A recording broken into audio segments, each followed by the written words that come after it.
Assalamualaikum warahmatullahi wabarakatuh. Halo Udix, masih ingat nggak beberapa waktu lalu jagat media sosial dihebohkan dengan video viral sebuah kamar penghuni kos yang dipenuhi dengan tumpukan sampah dan serangga. Menurut kajian psikologi, kebiasaan ini disebut sebagai hoarding disorder. Selengkapnya dengarkan di podcast Ruang Psikologi episode 4 bareng aku Lukman Hakim hanya di podcast.diktio.id.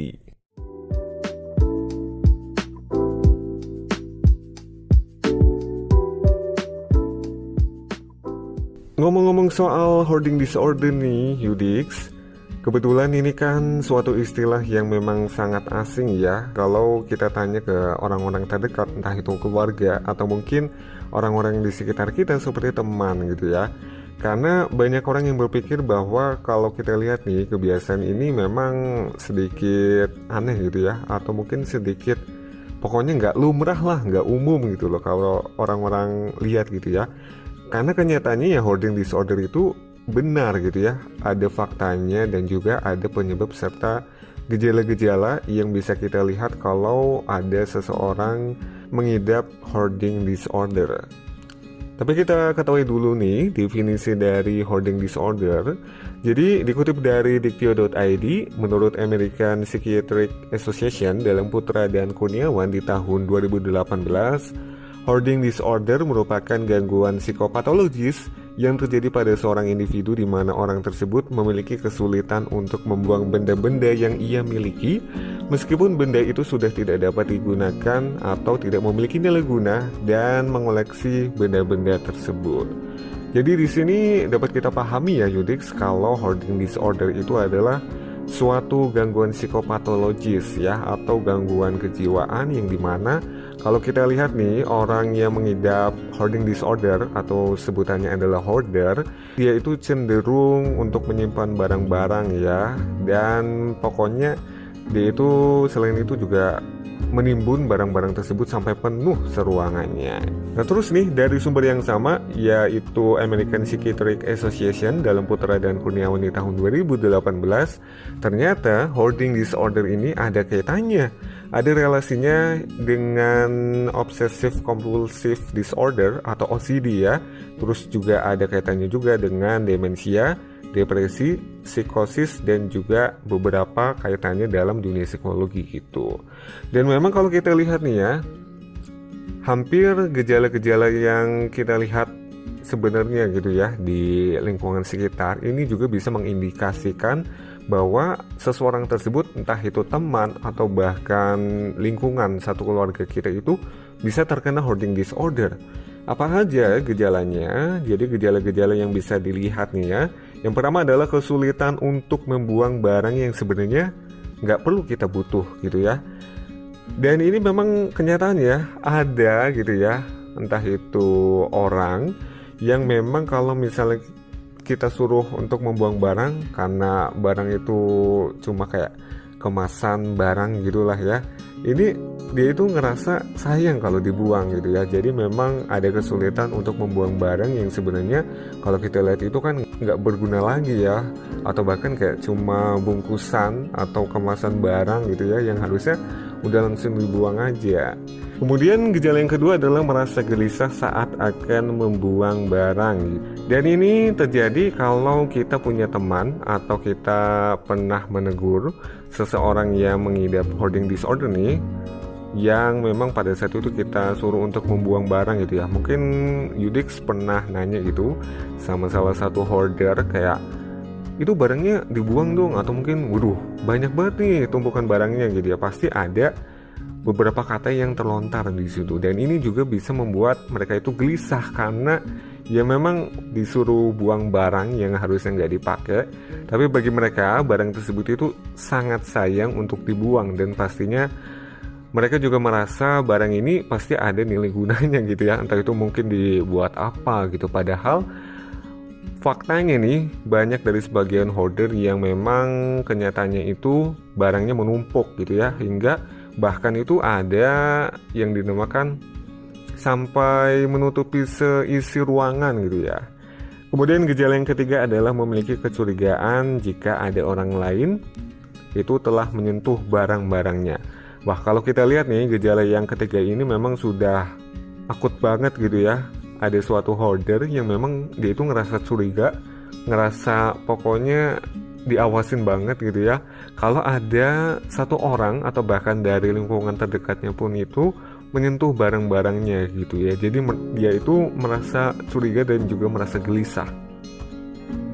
Kemudian gejala yang keempat ini adalah menambah atau membeli barang untuk ditimbun dan menyimpan barang bekas. Nah, biasanya nih Yudix, kalau gejala yang keempat ini si hoarder tersebut atau orang yang mengidap hoarding disorder itu dia punya trauma yang pada akhirnya ketika dia mengalami trauma, dia melampiaskan dengan membeli sebuah barang dan pada akhirnya menimbun barang-barang tersebut ya. Lalu kita berpindah ke gejala yang terakhir nih, yaitu ada sifat yang memang selalu terdapat di dalam diri seorang hoarder, yaitu sifat perfeksionis ya. Jadi dia itu memiliki kesulitan untuk menentukan suatu keputusan ya, atau pokoknya ada kesulitan dalam mengorganisasi dan membuat suatu perencanaan, hingga pada akhirnya barang-barang yang ia miliki ini bisa menimbun atau banyak banget tumpukan barangnya yang ada di ruangannya tersebut. Nah, pastinya dari gejala itu kita juga bisa mengetahui nih penyebab atau asal mula kenapa ia bisa mengidap hoarding disorder atau dia itu bisa terkena gangguan di mana suka menimbun barang-barang. Jadi penyebabnya ini ada beberapa hal ya. Yang pertama adalah masa kecil yang suram, kemudian dia itu melampiaskannya dengan membeli barang-barang dan pada akhirnya barang-barang itu menumpuk gitu ya. Karena banyak dari hoarding disorder nih atau hoarder yang sebagian dari masa lalunya itu terjadi karena memang ada peristiwa yang membuat masa kecilnya suram gitu ya, entah itu pertengkaran dalam keluarganya atau mungkin dia itu pernah dibully atau mungkin masa kecilnya pada saat itu jarang dibelikan atau iri dengan barang-barang yang dimiliki oleh kakaknya gitu ya, dan pada akhirnya ketika dewasa ia melampiaskan untuk membeli barang-barang tersebut dan membeli barang-barangnya itu lagi hingga pada akhirnya menimbun ya. Kemudian penyebab yang kedua adalah memiliki anggota keluarga yang juga seorang hoarder. Nah, ini perlu diwaspadai lagi ya, karena kalau kita ketemu orang yang memang sudah memiliki gangguan hoarding disorder nih, karena bisa jadi salah satu anggota keluarganya atau mungkin salah satu orang terdekatnya ini bisa mengalami kejadian yang serupa dan pada akhirnya itu turun-temurun ya, karena memang faktor lingkungan sih gitu salah satunya. Lalu yang ketiga ini adalah penyebabnya itu karena kecanduan berbelanja hingga menjadi hoarder. Nah, ini juga patut diwaspadai ya untuk kamu Yudix yang memang lagi suka banget belanja, apalagi di masa pandemi kan apa-apanya tinggal COD, tinggal online apapun gitu ya belanja. Jadi kita perlu mengatur pengeluaran saat belanja dan juga biar nggak terkena hoarder nih, kita juga bisa mencatatlah keperluan apa yang harusnya kita butuhkan daripada kemauan kita, supaya kedepannya itu kita terhindar dari gangguan ini ya, gangguan hoarding disorder, karena salah satu penyebabnya adalah kecanduan berbelanja. Pada akhirnya barang-barangnya banyak yang menumpuk. Tapi Yudix, dari beberapa hal yang sudah aku sebutkan tadi ya, mulai dari definisi, terus juga ada alasan dan beberapa penyebab dari seseorang itu kenapa bisa terkena hoarding disorder. Dan ini sebenarnya kita nggak perlu khawatir ya kalau kita punya teman atau ada orang terdekat kita yang mengalami hoarding disorder. Ada beberapa cara yang bisa dilakukan untuk menangani gangguan ini ya. Yang pertama adalah melakukan psikoterapi berupa terapi perilaku kognitif. Dan dengan begitu, hoarder ini akan dapat belajar untuk memilah barang mana yang benar-benar diperlukan dan barang yang nggak perlu atau nggak diperlukan gitu ya. Kemudian solusi yang kedua adalah memberikan obat-obatan antidepresan sesuai dengan resep dan takaran dari dokter. Dan ini memang fakta sih ya, karena sebagian dari hoarding disorder ini penyebabnya adalah karena dia ini mengalami depresi atau masa kecilnya ini suram atau pernah ada tindakan diskriminasi yang pada akhirnya dia itu melampiaskannya dengan membelanjakan barang-barang hingga banyak yang menumpuk. Dan melalui solusi ini kita bisa memberikan obat-obatan seperti obatan antidepresan supaya lebih tenang lagi, dan juga supaya biar makin bagus lagi nih, kita bisa memberikan seperti kayak saran-saran positif gitu ya, supaya dia itu tidak menimbun barang-barang yang nggak diperlukan lagi. Kemudian solusi yang ketiga adalah pastinya mereka ini butuh suatu support system ya, atau dukungan, baik itu dukungan dari hal-hal yang terdekat seperti keluarga, dari teman, dari sahabat, dan juga dari orang-orang sekitar gitu ya, yang peduli terhadap hoarding disorder ini. Karena memang kalau aku lihat di solusi yang ketiga ini adalah solusi yang paling murah, paling mudah juga ya dilakukan, ya ini dengan adanya dampingan dan juga dukungan dari pihak-pihak terdekat sih ya.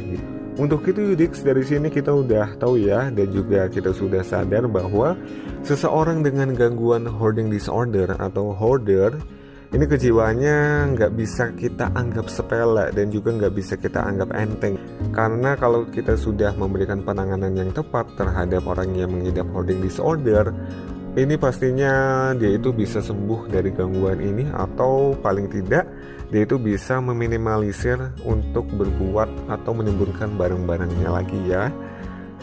Sekian dulu podcast Ruang Psikologi episode keempat ini. Jangan lupa nantikan episode selanjutnya yang bisa kamu dengarkan Yudix melalui podcast.diktio.id. Buat podcastmu, bagikan bersama diktio.id, ciptakan kebersamaan dan kebahagiaan, suarakan ilmu, pengalaman, dan karyamu mulai dari sekarang. Aku Lukman Hakim pamit duluan, terima kasih. Wassalamualaikum warahmatullahi wabarakatuh.